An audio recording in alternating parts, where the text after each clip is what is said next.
সে একজন বিচারক হয়ে কেন আমাকে এই নোংরা কথাগুলো বলল? সে আমাকে এই নোংরা কথা বলে শুধু আমাকে অপমান করেনি, পুরো নারী জাতিকে সে অপমান করেছে। আমি তো একটা ধর্ষণের বিচার চাইতে গেছি। আমি একজন ভিকটিম। আমি আজ আপনাদের মাঝে বিচার বিভাগ, প্রশাসন বিভাগ এইসব বিষয়ে কিছু কথা বলতে এসেছি, যেটা দীর্ঘ 2 বছর যাবৎ আমার সাথে হয়ে আসতেছে। সে বিষয় নিয়ে আমি কিছু কথা বলবো। আমি 2024 সালের এপ্রিল মাসের 4 তারিখে নারী শিশু 8 কোর্টে একটি ধর্ষণ মামলা দায়ের করি। মামলাটি চলাকালীন ধর্ষণ আসামি আমাকে 3 বার হত্যা করার চেষ্টা করে।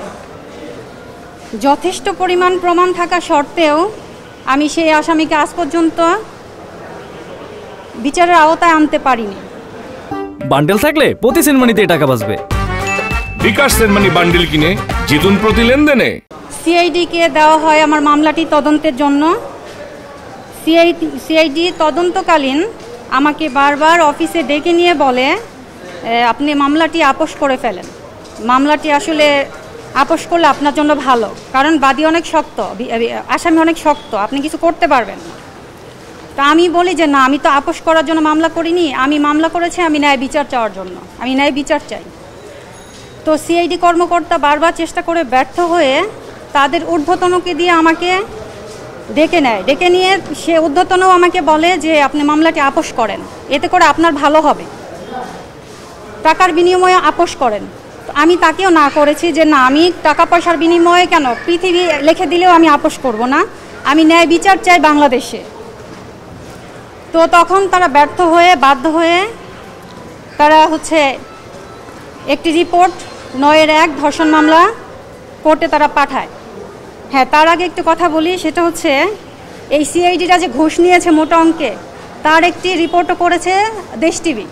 দেশ টিভিতে একটা রিপোর্ট আছে তাদের এই ঘুষ লেনদেনের বিষয়ে। তো মামলার রিপোর্ট গেল কোর্টে 2 বছর পরে। 2 বছর পরে কোর্টে গেলে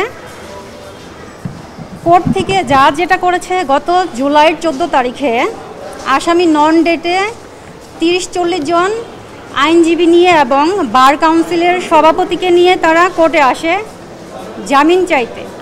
জামিন চাইতে আসলে তারা যেহেতু নন ডেটে এসেছে, আমার লয়ার ছিল না। এরপরে আমি আমার অ্যাডভোকেটকে জরুরি ফোন দিয়ে তাকে আনি এবং সে অনেক তাড়াহুড়া করে এসে কোর্টে দাঁড়ালে তাদের এই 40-50 জনের ভিড়ে আমার লয়ারকে কথা বলতে দেওয়ার সুযোগ দেওয়া হয় না। বিচারক একটাই কথা বলে, আপনারা মামলাটা আপোষ করেন। ধর্ষণ মামলা 9-1 বলে আপনারা আপোষ করেন। তো আমি বলছি, স্যার আমি বিচার চাইতে আসছি, আমি মামলার কোনো আপোষ করতে আসিনি। আপোষ করলে তো সিআইডি ডাকছে, আমি তখনই করতে পারতাম, বা আরও অনেকের মাধ্যমে তারা আপোষ করার চেষ্টা করেছে, আমি করিনি। বিচারক বলেন না, আপনার মামলা আপোষ করেন, আপোষ না করলে সমস্যা হবে, আপনারা 2 পক্ষ বাইরে গিয়ে কথা বলেন, আমি আপনাদেরকে লাঞ্চের পরে ডাকবো। আমি বিচারককে বারবার বলছি, স্যার অনুরোধ করি, আমি কোনো আপোষে যাব না স্যার, আমি বিচার চাই। বলে আপনারা যান, বাইরে গিয়ে কথা বলেন। তো আমাকে আর বিবাদী পক্ষ 2 পক্ষকে যখন বাইরে পাঠায় কথা বলার জন্য, আমরা তো কথা বলবো না। আমার লয়ার যেহেতু নন ডেটে আসছে, আমার লয়ারের আরেকটা কোর্টে মামলা ছিল, শুনানি ছিল, তাকে ইমার্জেন্সি সেখানে যেতে হয়েছে। আর আমরা তো জানিও না যে তারা আসবে। পেশকার আমাকে ফোন দিয়ে বলছে যে আপা আসামি আসছে, আপনি যদি পারেন চলে আসেন। আমি 15 মিনিটের মধ্যে কোর্টে গেছি সেদিন। তো আমি লাঞ্চের পর একা পড়ে গেলাম। এখন আমাকে ডেকে নিল, পেশকার ডাকলো যে স্যার আপনাকে ডাকে ভিতরে। লাঞ্চের পরে ভিতরে ডাকলো, আমি গিয়ে দাঁড়ালে আমাকে বলে যে আপনি মামলাটা আপোষ করেন, আপোষের শর্তে আমি আসামিকে জামিন দিচ্ছি। আমি বলছি, স্যার কেন বারবার আমাকে এই আপোষের কথা বলেন? আমি এই 2টা বছর ভুক্তভোগী, এত বড় একটা অন্যায় করার পরে আপনি কেন বলতেছেন আপোষ করি?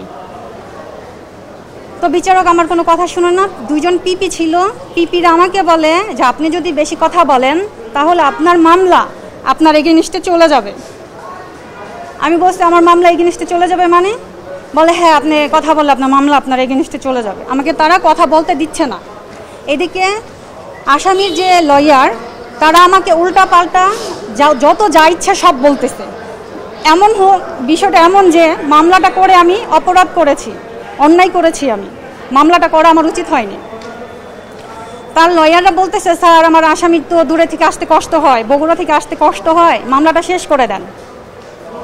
কখন এত বড় একটা সাহস পায় আসামি পক্ষ যে মামলাটা শেষ করে দেন? বিচার কার্য শুরুই হলো না, সবে মাত্র রিপোর্ট আসছে, তারা এত বড় সাহস করে বলে মামলাটা স্যার শেষ করে দেন।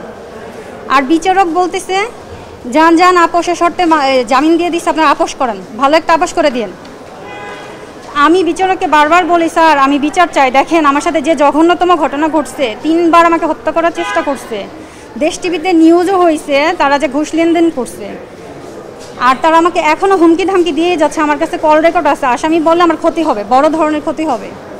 এত কিছুর পরে স্যার আপনি যে আসামিকে যদি আপনি বাইরে রাখেন আমাকে হত্যা করবে, আমাকে হত্যা করলে স্যার তখন কি হবে? তখন কি আপনি বিচার করবেন? বলে হ্যাঁ আমি তখন বিচার করব, যদি হত্যা করেন আমি তখন বিচার করব। এটা বলার পরে আমি বলছি স্যার আমি কিছুতে আপোষ করব না, আমি মরে গেলে আপোষ করবো না, আমি আপোষের নাই। এই বিচারক বলে আমাকে আপনি হোটেলে গেছেন, নোংরা কাজ করছেন, আপনি নোংরা মহিলা, আপনি এগুলা করে বেড়ান।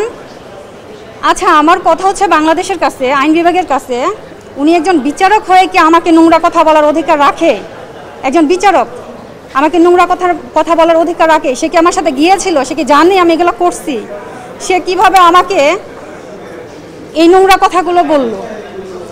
সে এত কঠিন নোংরা কথা বলে কি করছে? সে মানবাধিকার লঙ্ঘন করেছে। আমি তো একজন নারী, আমারও তো সম্মান আছে। ভরা কোর্টে, ওপেন কোর্টে সে বলে আমি নাকি নোংরা কাজ করে বেড়াই।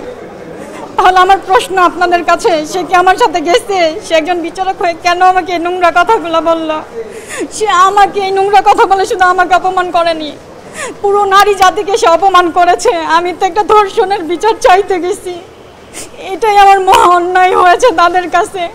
জি আমি রানিং মাসের 4 তারিখে রেজিস্ট্রার জেনারেলকে একটা লিখিত অভিযোগ দেই যে বিচারক আমার সাথে যে অশোভনীয় আচরণ করেছে সেই বিষয়ে একটা অভিযোগ দায়ের করি, এবং আমি নিজে গিয়ে দিয়ে আসি সেই অভিযোগপত্রটা 4 তারিখে দিলে সে আমাকে জানায় যে আমি আপনাকে কালকে জানাচ্ছি, আমাদের বিচারকের সাথে কথা বলে আমি আপনাকে কালকে জানাচ্ছি। এটা বলে আজকে 14 দিন হয়ে গেলেও তারা আমার সাথে কোনো রকমের যোগাযোগ করেনি, কোনো রকমের কোনো আশ্বাস বা কোনো সমাধান তারা আমাকে দেয়নি। এই জামিন দিয়ে দিছে আসামিকে, এখন তারা পায়দারা করতেছে আসামিটাকে যাতে করে ফিক্সড করে জামিন দেওয়া যায়, একেবারে যেন জামিন দিয়ে দেওয়া যায়।